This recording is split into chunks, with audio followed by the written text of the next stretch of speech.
with the wood deck, staining, refinishing it every spring potentially, cleaning it, with a pressure washer, stuff that you have to, do to it to get it back to that look to it. Excellent. Okay, so just to recap, we're talking about outdoor living, and kind of the first topic we hinted on or discussed was wood decks versus composite decks, because that's something we get all the time here at Mosby. Mm-hmm. Yep. A lot of people are wanting to replace their decks, and they want to kind of know the pros and cons of each type of material. So composite decking, lower maintenance, easier to clean and manage. It's going to last a long time. But wood decks, very solid, durable, kind of classic look as well. So those are really the positives of decks, but you wanted to make sure when you're installing a deck that it's done correctly. Absolutely. That's one of the reasons that you require permits and building permits for this type of project, is because you have to attach it to the house properly, so you don't have collapse or where the deck might detach from the house and then cause some serious injury. So it needs to be designed and engineered correctly to do what it needs to do to perform. Are there any type of building techniques or hardware, anything like that, that's specifically used for decks to make sure that they're stable and safe? You have a specific type of Simpson lag bolts, Simpson being a brand of attachment, but it has to bolt through that bottom plate of your house all the way through to the inside. Usually has something with washers at the end, or it's a pretty big bolt system, and it's so many feet or so many inches apart. Each bolt they have to be staggered at different heights. Lots of specifics that go into how it's done. Used to be a while ago, you just throw some screws into that and you were done. Well, not anymore. Now, we did get a couple questions. So somebody asked, Robert asked, pros and cons. What would you tell people if they're kind of deciding whether or not they wanted to install a deck versus just a regular patio? A lot of times it has to do with job site situations. When you have your house, and let's say this is on the back of a house, and you have a patio door there. If you have, if the door is pretty close to the ground level, then maybe you think about a patio, because you have to have so many feet of clearance. That's true. From the earth, the soil, to the bottom of a deck, so it would air and breathe and dry out properly. Otherwise, it'll rot prematurely. If you have it pretty high off the ground, then we're usually going to talk the doorway is high off the ground. We're going to talk about a deck, just for easeability and universal design and everything like that. And so another question as far as decking is concerned, if you're wanting to convert, is there a big difference in cost between a screen and porch? So that's kind of another deck, an enclosed deck, versus a Four Seasons room. Yes and no. You can have potentially maybe more to go from that 3-season room to a true sunroom, 4-season room space where it's heated and cooled. What's also nice about a 4-season space is you can use it year round. Right. In the wintertime, it's cold. You can still go out there and enjoy the sunlight, get your vitamin D, for example. Have plants out in that space. But in a 3-season room, we have such limited, probably mainly only a good 6 or 8 months that you can sometimes comfortably use that space. There's ways to extend that season: heaters, gas or electric heating, fireplaces.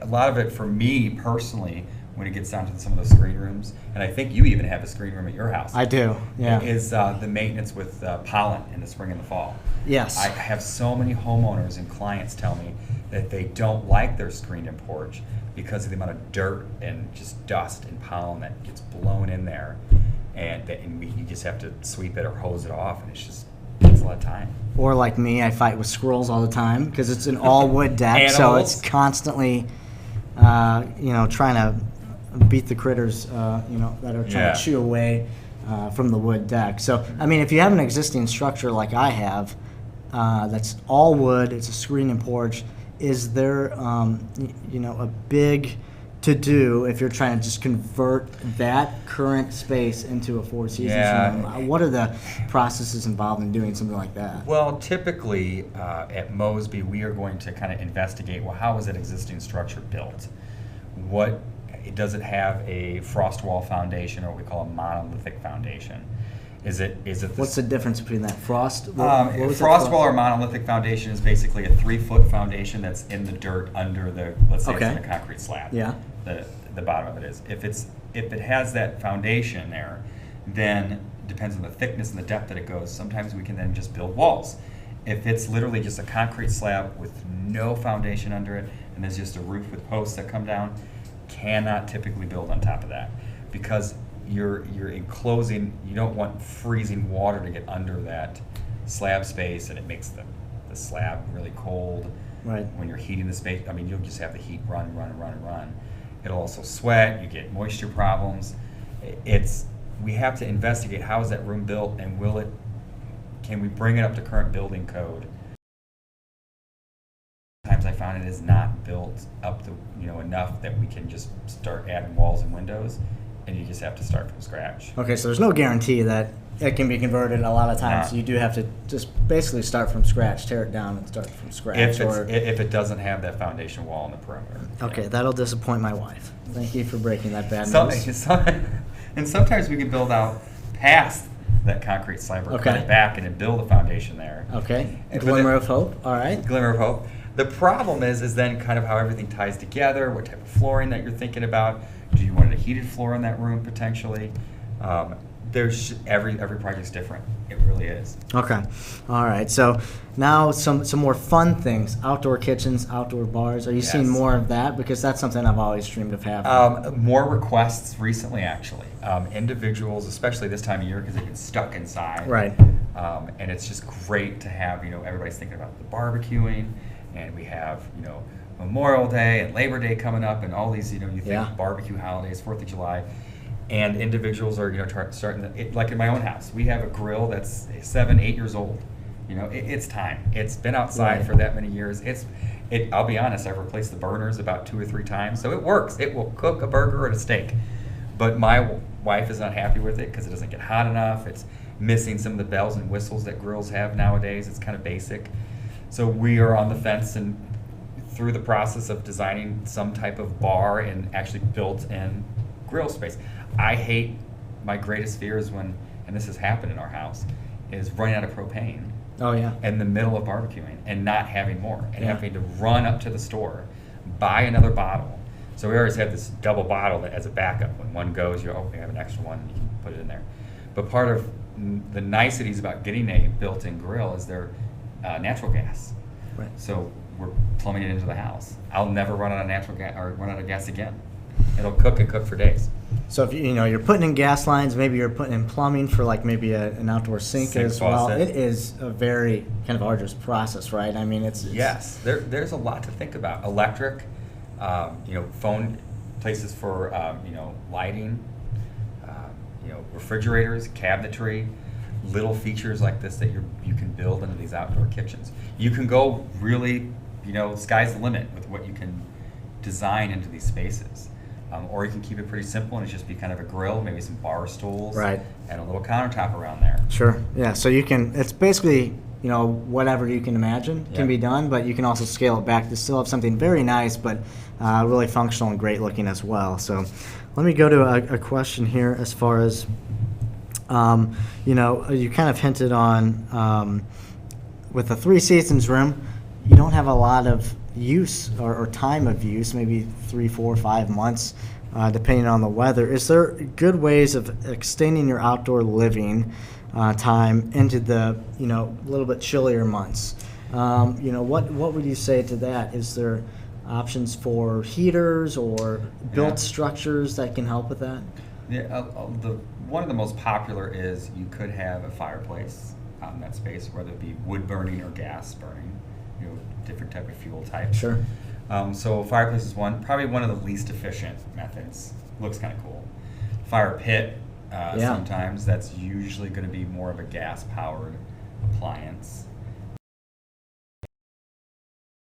Heaters, which are kind of that, we've seen them like the bar heaters that usually are mounted up in the corner of the room, kind of at that wall ceiling juncture. Those are usually gas powered. Those put off a ton of heat, and you kind of get the best. Those will get you in there and, you know, almost into like out when it's 15 degrees outside, you could be warm using that Oh, space. excellent. I didn't know they get pretty hot. they get hot enough to, and is that, I mean, are there a lot of code requirements around something like that? Yes. When we're talking heating that much in such cold temperature, it's got to be putting out crazy output of heat. Every manufacturer and every appliance that does that has certain clearances, materials that if it's a combustible versus a non-combustible material, how close it can be. Some of them, if it's up against metal or brick, it can put it right on it. It's, you know, Okay. an inch or two away. If it's a combustible surface, they're looking for 15, 18 inches away that it needs to be mounted.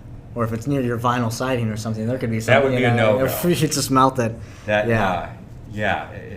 I think we've all left maybe a barbecue pit too close to vinyl siding before Right. seeing what happens when individuals do Yeah, that. or like me, I poured gasoline into a fire pit and almost lit my vinyl siding on fire Yeah, because I was no. dumb. That's Sometimes a- that happens. You're that's- not thinking. That's an insurance problem. Okay, so Mike asks, a pergola or a porch roof, you know, what are the pros and cons, and kind of what are the cost differences between the two? Well, the pergolas are those, for those that don't know, those open air structures. Pretty common in, you know, Europe and Italy. We have them kind of maybe where they originated, but they're very common here. They provide a lot of shade in the early morning or late afternoon because Okay. of the angle of the sun. Gotcha. When it's high noon, you're cooking. Okay. You're not getting any shade. Those spaces, to make those work, pergolas is usually we're talking about some type of planting, Right. like ivy that's going to grow on top. You can get some debris that falls through, like organic material. You know, it's part of sweeping or snow blowing it. But you then get into a solid structure, which is not a pergola cover, but a roof cover. Cost is definitely going to be more because you have shingles, some type of roof structure. That's going to be a little bit more engineered. It has to have, you know, usually more heavy-duty Yeah. piers, more proper attachment to the house. So your investment level is almost double or triple what a pergola would cost, Okay. potentially. All right. So finally, I have one last question. So if you're out at somebody's house and they ask you, okay, what is the best as far as what am I going to get my biggest bang for my buck when it comes to an outdoor living space that I can use in the summer, spring, and fall? What should I do?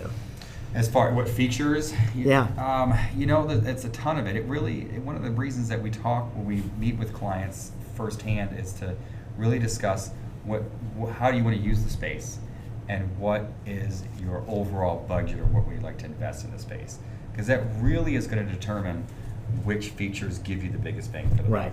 buck. Okay. It's very difficult to just say, well, built-in barbecue pit is, you know, that's top of my list personally, because I need a new one, and I'm sick of buying propane. Right. Okay.